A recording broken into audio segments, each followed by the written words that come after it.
not much else is clear, as both the U.S. and Canadian government try to recover remnants and figure it all out. What we do know is that U.S. officials are on high alert for high-flying objects after the discovery of the spy balloon. I want to talk about Jake Tapper and Chairman Mike Turner from Ohio. Now that he's taken over the Intelligence Committee, it's gotten a lot less intelligent. And of course, this is a guy who totally freaked out over the balloon. Chinese balloon, my God, he didn't shoot it down immediately. What the hell? He's letting the Chinese run all over us. I wonder what he's going to say now. Let's watch. What can you tell us? What were these second and third objects that the military shot down, and where'd they come from? Yeah, well, I certainly don't know, as the administration is saying they don't know. They do appear somewhat trigger happy, although this is certainly preferable to the permissive environment that they showed when the Chinese spy balloon was coming over some of our most sensitive sites. So now Joe's trigger happy. Of course, everything Biden does is bad. If he shoots it down, he's trigger happy. If he doesn't shoot it down, he's giving in to the Chinese. Everything Biden does is bad, no matter what it is. Of course. I think one thing that this shows is certainly the fallacy of the argument of the Biden administration saying that the height of the Chinese balloon caused them to have no concern. Because certainly, as we know, whatever goes up can come down.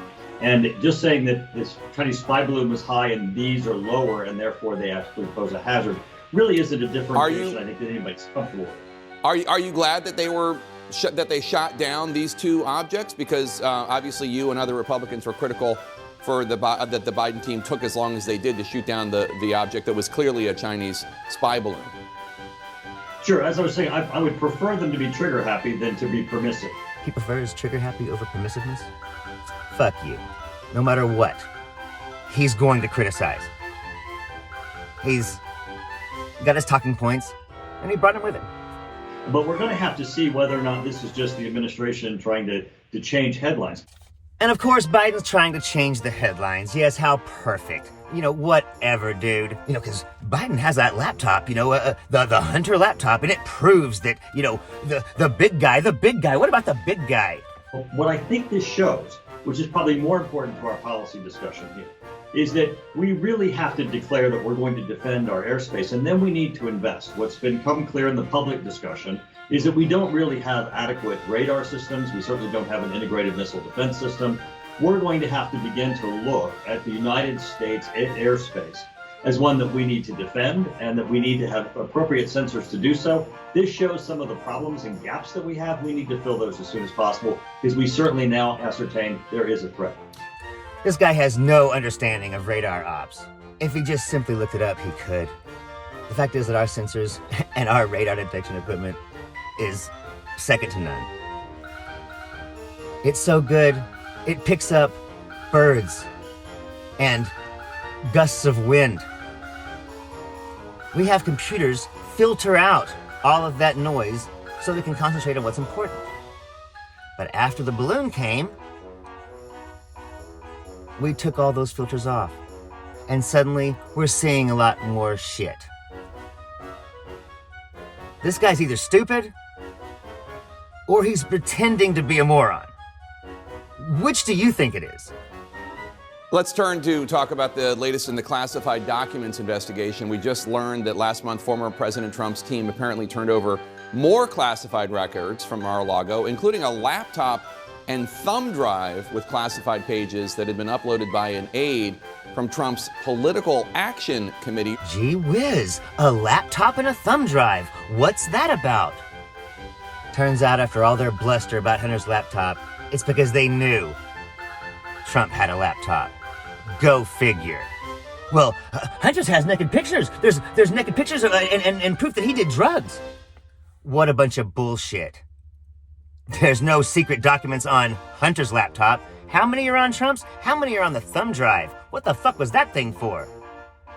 For moving information from one computer to another. That's all it's for. I wonder how many copies of that were made. You're the chairman of the House Intelligence Committee. Is this acceptable to you, and are you worried that an outside aide from Trump's Political Action Committee had possession of these documents? Yeah, I just don't get this, Jake. I don't get it with Biden, Pence, or Trump. All of them keep finding documents that are classified, stuff places. I have no understanding of it. I can tell you that members of Congress who, like me, deal with highly classified information in the Intelligence Committee, the Armed Services Committee, the Foreign Affairs Committee, we're all just stumped. We don't understand how this could be happening. Well, golly, Jake, I'm just stumped. I had no idea this kind of stuff went on. Gee whiz. We don't understand how all three could have been so lackadaisical about this. These are incredibly important documents. They are not to be taken lightly, and we're just amazed as people keep finding them. Well, I'm just amazed. How could something like this happen? Oh, it's mystical. It's a mystery wrapped in a riddle. And stuffed in the strangest places, like behind Biden's Corvette. And in a last-ditch attempt to make sure let's not forget about Joe Biden, because he had documents in the room near a Corvette. How absurd. This is clearly a failure of an understanding of how to handle the importance of these documents. There is legislation now that have been dropped in Congress that will make it even more difficult and give different penalties to be able to enforce mishandling classified documents. It's all coming from just people are just shocked. My word, I'm shocked. Shocked, I say, that there's gambling in this establishment. This guy's not a serious person. He doesn't want to talk about the real issues. But no matter what, he's on point. Democrats bad, Republicans good.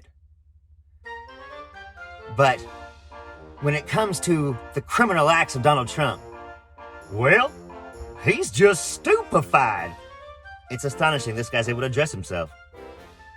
Y'all take it easy. I'm Zachariah, Lone Star Liberal.